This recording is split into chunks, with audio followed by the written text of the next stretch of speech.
I'll be happy to answer.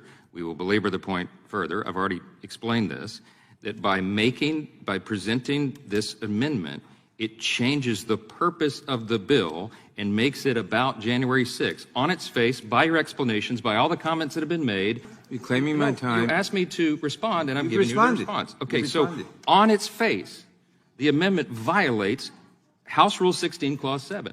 Now, you can disagree with me, but you're not the chairman anymore. I'm sitting in the chair now. Reclaiming my time. Therefore, it cannot be a grounds for holding an amendment out of order, because it limits it. It doesn't expand it. It's called in parliamentary terms a limiting amendment. So I would ask you why this is not a limiting amendment. Why this? In what way this expands the scope of the amendment, and I'll yield to you for the purpose. You want this to be about January 6th. You just said it again. You emphasize the same point. That's not what the underlying legislation is about. Reclaiming my time. You asked me to respond, and I'm giving you the response. Okay, so on its face. And again, I repeat that the motives of the Republicans today are shameful, as seeking only to avoid voting on all these different subjects that have been raised today. I yield back. Would the gentleman yield? Gentleman. Would the gentleman yield? The gentleman has yielded back. Does anyone else seek recognition? The gentleman from Florida is recognized for 5 minutes. We are here at the hearing on the Manhattan District Attorney's Office, and the essential ingredient we seem to be missing is the Manhattan District Attorney, which I guess, Mr. Roy, would be a lot like going to the Salt Lick Barbecue and not getting the moist brisket. To Mr. Jordan's credit, great credit, he sent a letter to Mr. Bragg on May 31st inviting him to come participate, and we got sort of a nasty gram back from Mr. from Mr. Bragg on June 7th. Mr. Chairman, I seek unanimous consent to enter into the record the June 7th response from AG Bragg. Without objection. And I'm sorry, DA Bragg. And in this letter, I'm going to quote from it, Ms. Foley. Bragg says, "This office is committed to voluntary cooperation." Do you believe that? No. The letter continues, "That cooperation includes making the district attorney available to provide testimony on behalf of the office at an agreed upon date." Do you believe that? I'll believe it when I see it. It goes on to say that they're evaluating the propriety of allowing an assistant district attorney to testify publicly about the matter. Now, that assistant district attorney is the one who downstreamed from DOJ, right? So you think they're going to provide Mr. Colangelo here to answer our questions? I would not expect Mr. Colangelo to show up. And do you base that opinion on the lawsuit that Alvin Bragg filed against Jim Jordan in his official capacity in the Committee on the Judiciary? I saw some of that, yeah. I mean, look, you have a legitimate legislative purpose to be inquiring as to what you're doing, so they have no leg to stand on.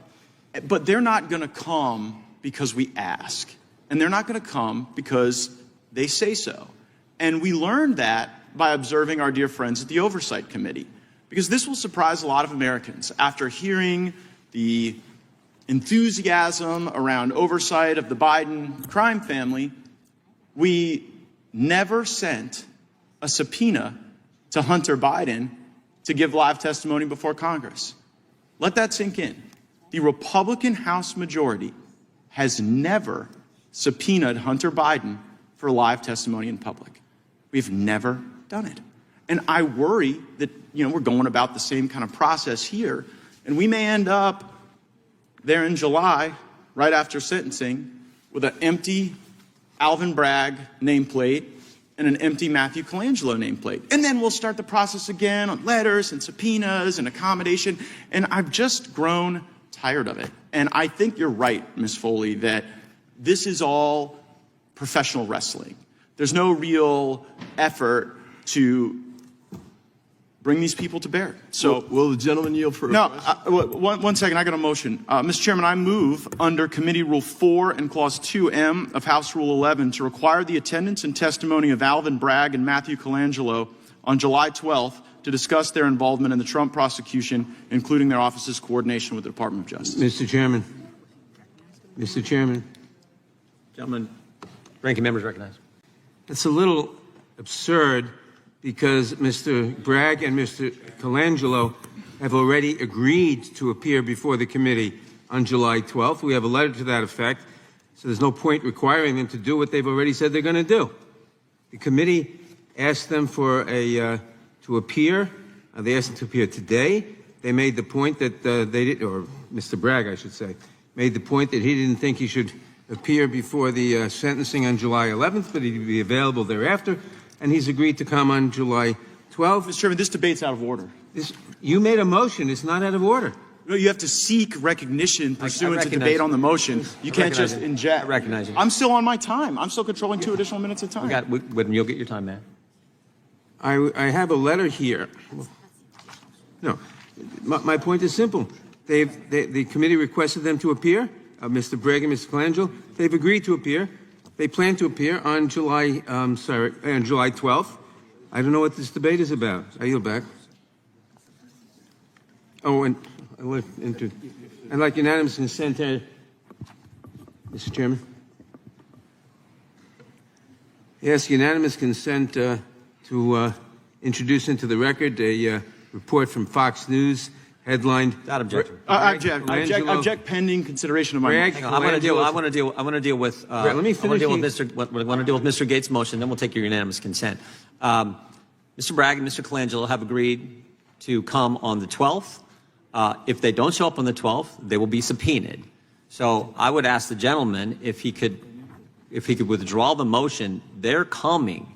We worked hard over the weekend to make sure they're coming. And if they change their mind, they will get a subpoena from the committee compelling them to be here. And then if they choose to go to court on that, I think we'll beat them in court like we did the first time when we got Mr. Pomerantz to come testify in front of the be deposed in front of the committee. Time then becomes determinative. The problem is, if we're going to bring these people in, let's go. I've made a motion to subpoena these people now, pursuant to the rules, and I want to vote on my motion, or I want someone to move to table it. You made the motion to subpoena them for the 12th? I moved under Committee Rule 4, Clause 2M of House Rule 11. I moved to require the table. attendance.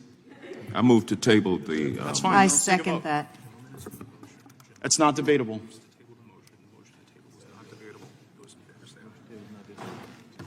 Gentleman's made a motion. The motion to table is not debatable. Those in favor of.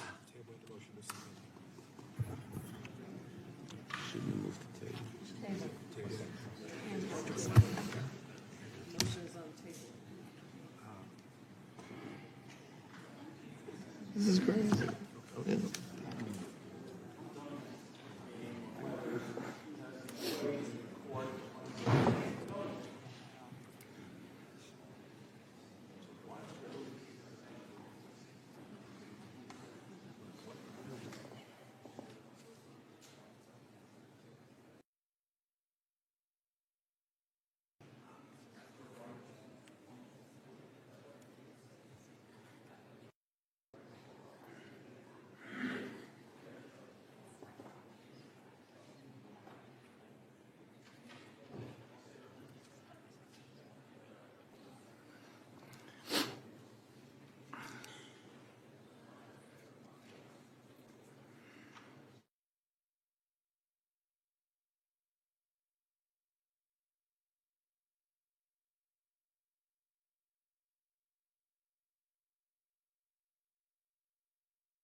Committee will stand in recess. Mr. Patel, are you part of an organization that uses market power for censorship? No, sir. And how much advertising capital do you deploy annually? How much marketing investment do we spend? Yeah. 850 million a year. And you said less than 1% of that in the news area, right? Yes, sir. And that's because really your brands don't want to be involved in these caustic news disputes or political disputes. They want to be apolitical in the presentation of their brand. Am I understanding that testimony correctly? So we serve 90% of American households with our portfolio. It's a fascinating answer, just not to my question. Is the reason you de-emphasize news because you want to be apolitical? We target our investment to address the consumers that buy our brands. Okay, Are you doing so for political reasons or apolitical reasons? We don't do it for any political reason. Okay, so then why are the vice presidents of your company trying to shape the way Facebook limits view of a Trump advertisement? So I'm not sure what the intention of that communication was, but that's I do. It was to get the Trump ad taken down. It's pretty clear. You had two vice presidents, Rob Master and Luis DeComo, who were pressuring Facebook to utilize Facebook's policies to take down a Trump ad. So it's just hard to believe that your goal is to avoid politics when not some intern at your company, but the vice presidents at Unilever are writing Facebook saying, we want you to take this Trump ad down and apply these policies to do it. So I'm not sure what the intention of communication was, but I'll tell you what, I'll read you the communication. It's 2 words. It's your vice president to GARM when they were trying to get the Facebook ad taken out. It said, honestly reprehensible. So you're using this $800 million plus power that you have over the marketplace. Facebook is craving your advertising dollars, and you have 2 vice presidents hammering Facebook to take down a Trump ad about whether or not Joe Biden should have his ear inspected for an earpiece. That was what the ad was about, that you all found so reprehensible. So respectfully, I'm not sure that word was done by a Unilever person. You're okay. So Mr. DeComo didn't work for Unilever? He sits on the. If I did my homework right, I think that came from the GARM, Rob. Oh, Rob Rankowitz. Yes. And you are member entities to GARM. You pay GARM. You guys are GARM. I mean, as Mr. Jewell said, you have to have tools in order to help you place your ads. So you go fund GARM, and then here your vice presidents are commiserating with GARM over the fact that Facebook won't remove this. I guess, Mr. Shapiro, when we look at these big advertising platforms and they're hearing the people with the advertising dollars hammer them with this ideological tilt, what does that do to the marketplace for ideas? Obviously, it shuts down the marketplace of ideas, which is largely the intent. And one of the things that I've heard from some of the Democratic members of the committee today is an extraordinary amount of projection wherein they suggest that Republican members of the committee are trying to shut down free speech by trying to get answers to questions about the kind of political pressures that are being put on social media companies, for example. But it's been Democrats who, for years, have been spending their time trying to pressure social media companies into doing their bidding by limiting the types of information that are available to the public and how that information is actually distributed. One of the things that's worth noting here is that it's not just a matter of advertising dollars flowing. The way that it works on social media is that if you are demonetized, then the reach of your actual content is also limited by the same social media companies. Do you think the frequency of those demonetization rises when you have vice presidents of companies at Unilever trying to hammer entities like Facebook into taking down Trump ads? Absolutely. Absolutely. There's no question that when you have internal pressures put on social media companies to take down right-wing material, that has an impact on the reach of right-wing messaging. There's just no question. And I guess I don't mind when Democrats say they don't like conservative speech, or we get to say we don't like some of their speech. That's how this works. But it's when the business community colludes and utilizes market power to shape the way social media companies or websites disseminate information, that the public doesn't even get to see that debate and engage it. And I think the fact that it's clandestine is actually even more corrosive to the values that undergird. That's absolutely true. The complete lack of transparency with which GARM treats both the member companies as well as the consuming public is one of the major problems. If they simply wish to levy a boycott against a right-wing source, they should simply say that's what they're doing. Hiding behind fake standards in order to project objectivity is a major problem in transparency for the market.